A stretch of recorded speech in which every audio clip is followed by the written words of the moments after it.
Ladies and gentlemen, the President of the United States, accompanied by the Attorney General.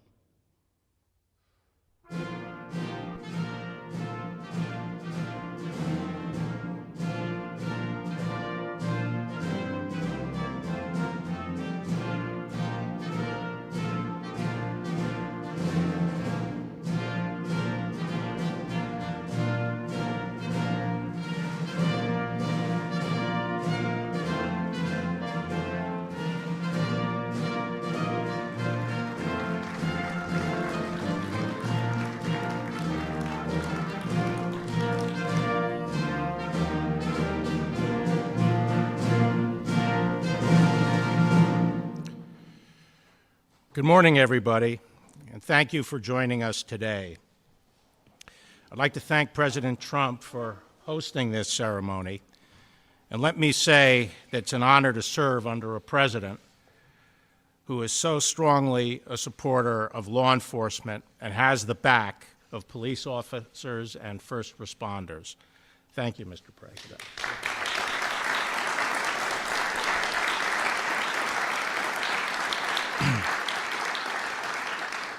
We've come together to recognize the extraordinary actions of 11 fellow citizens.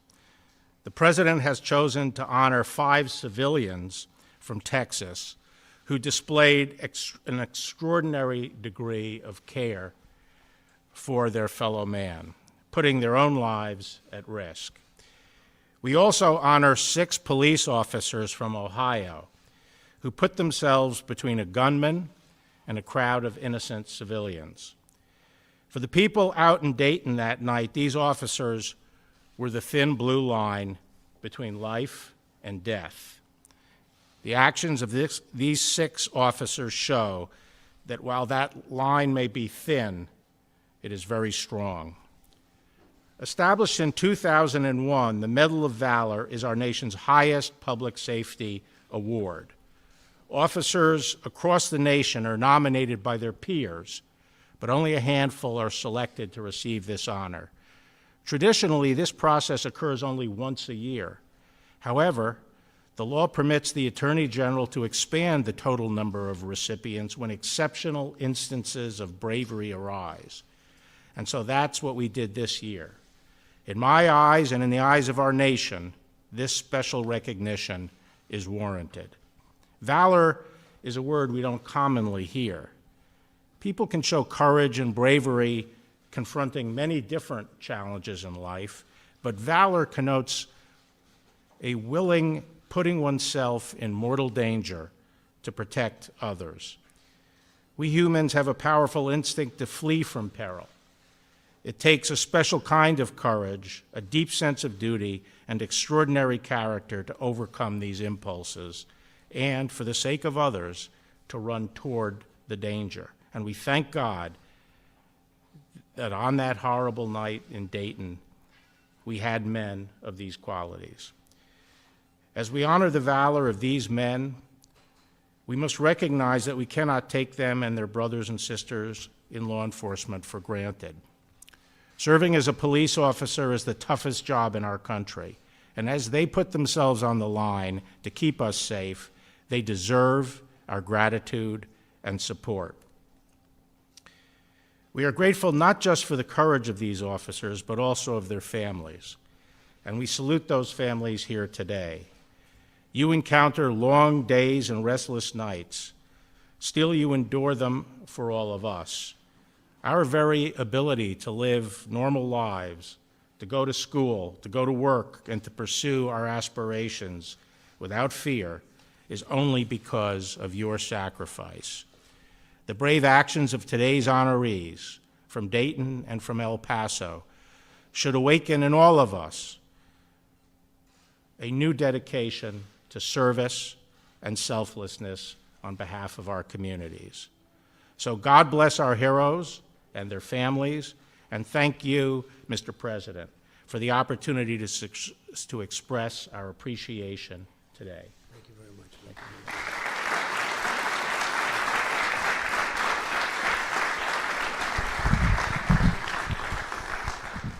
Well, I want to thank the Attorney General for not only this today, but for doing an incredible job. Thank you very much, Bill. Appreciate it.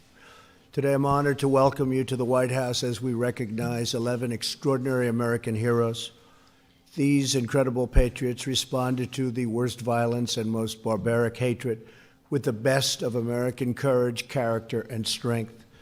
Faced with grave and harrowing threats, the men and women standing behind us stepped forward to save the lives of their fellow Americans. Few people could have done, and even would have done, what they did. In a few moments, I will award 6 police officers from Dayton, Ohio, with our nation's highest public safety award, the Medal of Valor. I will also honor 5 Americans from El Paso, Texas, with certificates of commendation recognizing these civilians who displayed tremendous bravery. The light from these intrepid souls defied the darkness and confronted the most sinister danger. Would you all please join me in expressing our deepest gratitude and highest admiration to these unbelievably exceptional Americans. Thank you.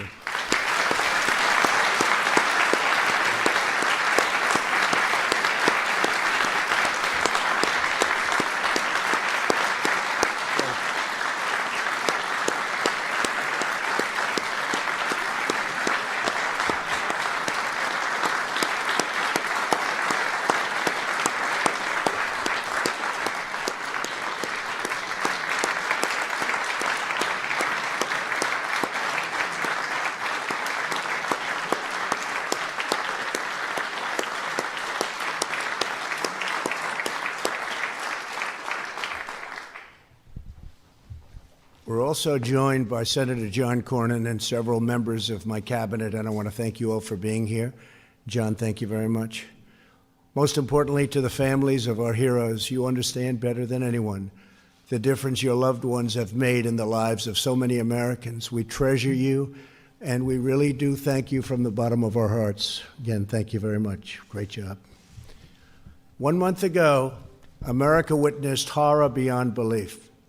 On Saturday, August 3rd, at a Walmart in El Paso, Texas, the soulless and bigoted monster killed 22 innocent people and wounded 27 others. Happened very quickly.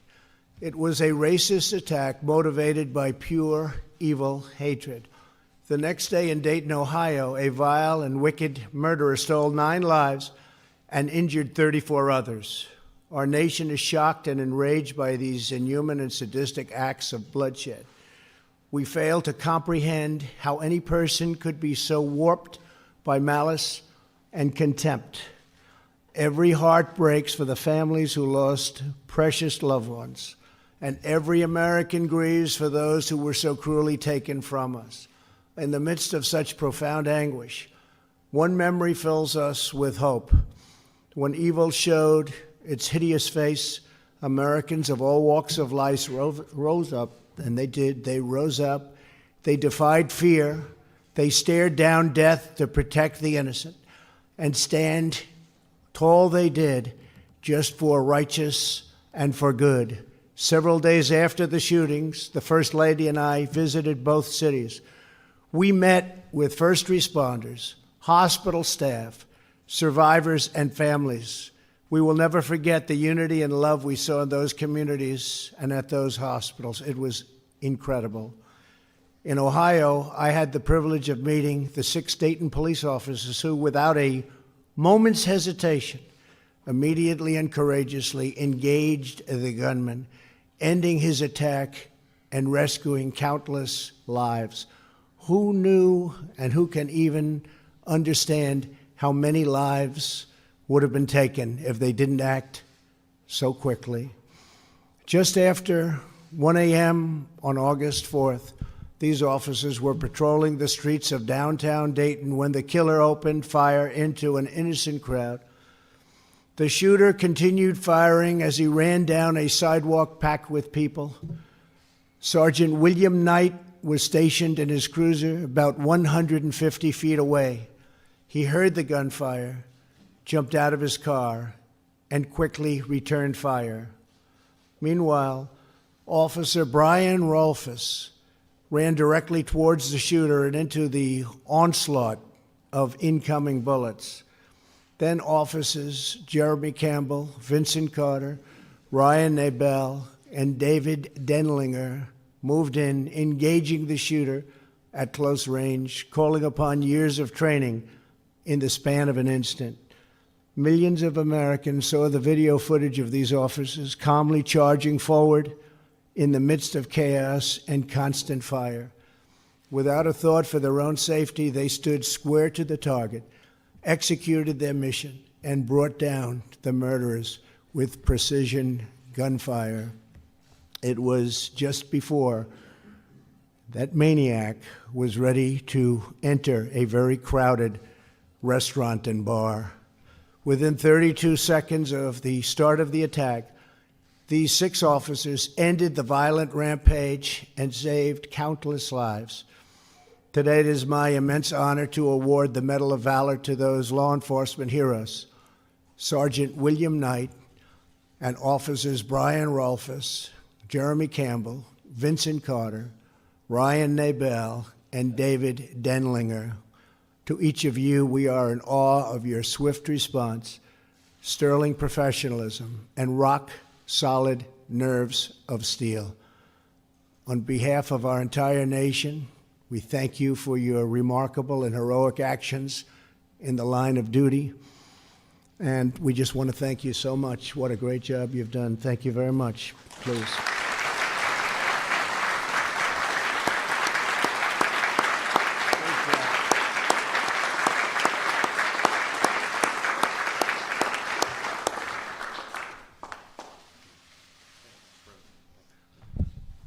Today we are also honoring Walmart in El Paso, Texas. Walmart store manager Robert Evans was outside the store entrance when he heard the gunman fire his first shot. Robert instantly alerted employees of the active shooter.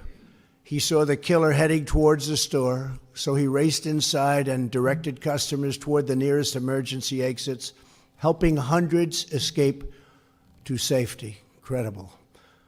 Robert, you exemplify noble leadership and selfless service. Thank you very much, Robert. Great. Thank you, Robert. Walmart employee Gilbert Cerna heard Robert's alert over the radio and immediately, without hesitation, guided dozens of shoppers to refuge through a rear exit, boosting some people over a 12-foot wall and hiding others in shipping containers. So smart to think of that.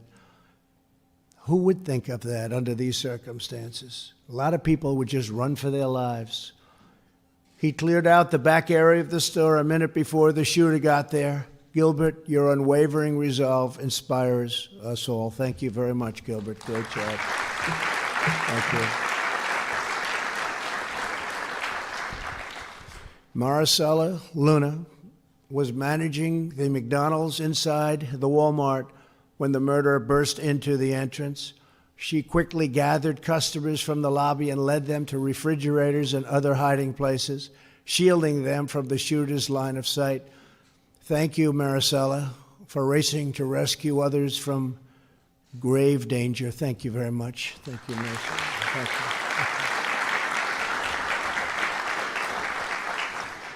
McDonald's supervisor, Angelica Silver, was working at another location when she got word of the active shooting. She drove straight to the scene to check on her employees. Upon arriving, Angelica saw 2 people in the parking lot who were very, very badly wounded. She alerted first responders and helped save the life of one of those severely injured victims. Angelica, we thank God you were there. Thank you very much. Thank you.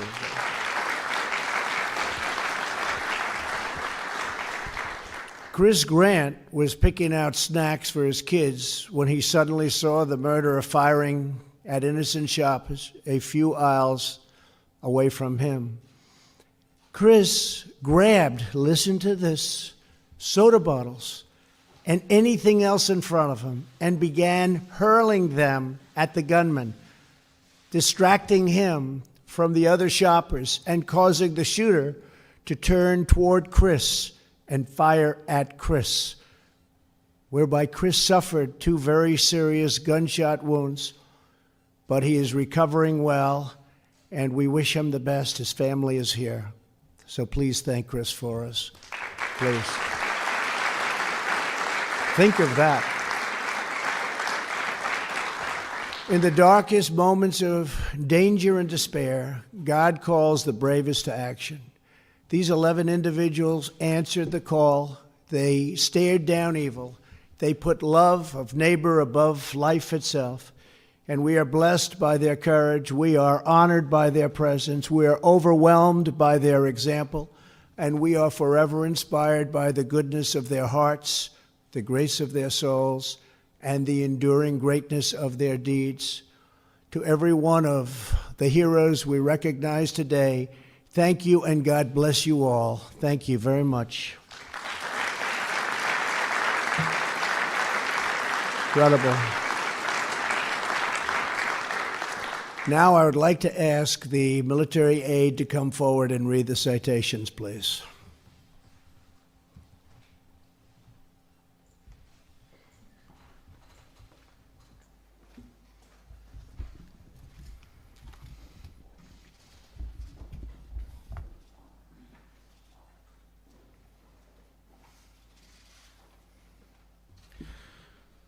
The Medal of Valor is presented to the following individuals for their bravery and composure in the face of an armed assailant intent on the murder of innocent civilians in Dayton, Ohio on August 4, 2019. Their quick and decisive actions in the face of extreme danger neutralized the gunman within seconds, protecting the lives of hundreds of people. Sergeant William Knight.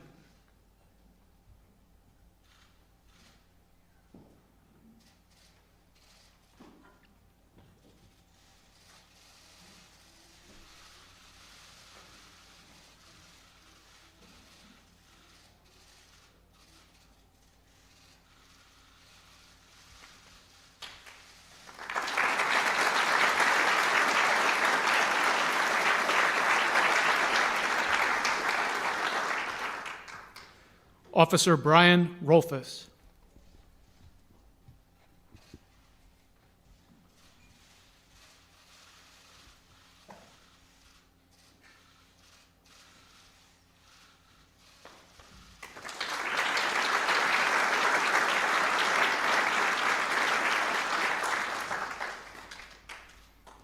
Officer Jeremy Campbell.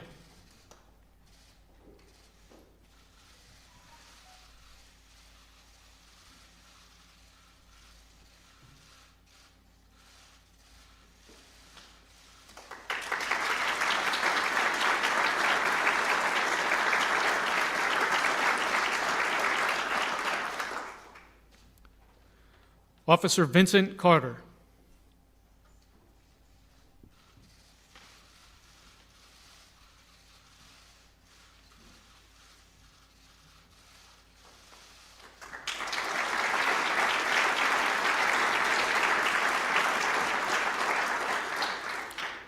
Officer Ryan Nabel.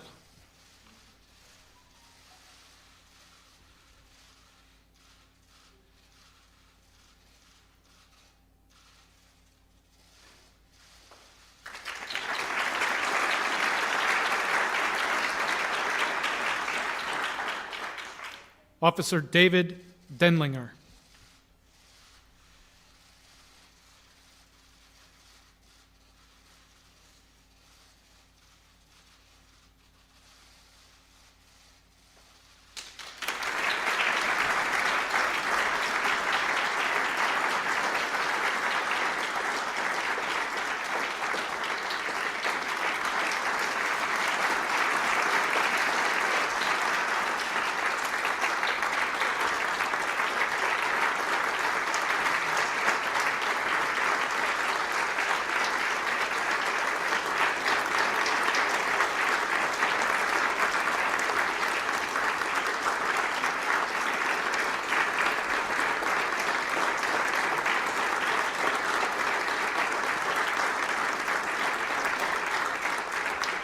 Will the Medal of Valor recipients please take your seats, and the Certificate of Commendation recipients please join the President on stage.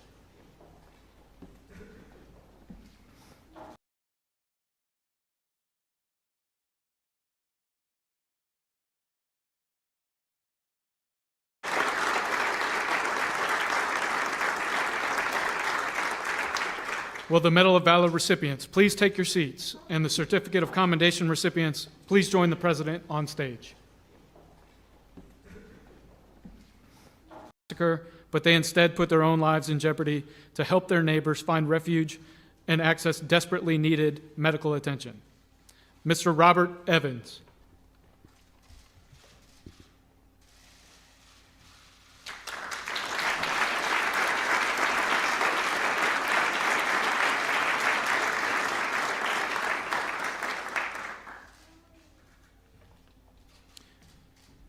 Mr. Gilbert Cerna.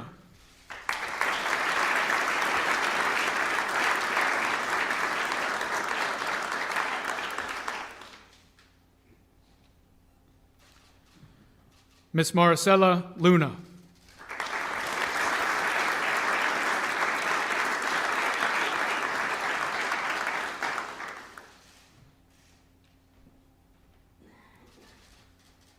Ms. Angelica Silva.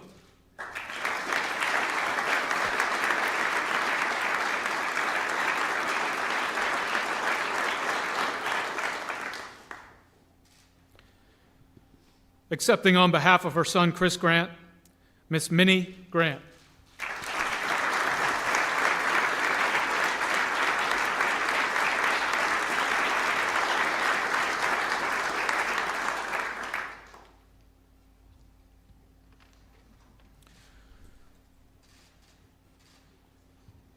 Would the Medal of Valor recipients please join the President on stage for one last group photo?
Ladies and gentlemen,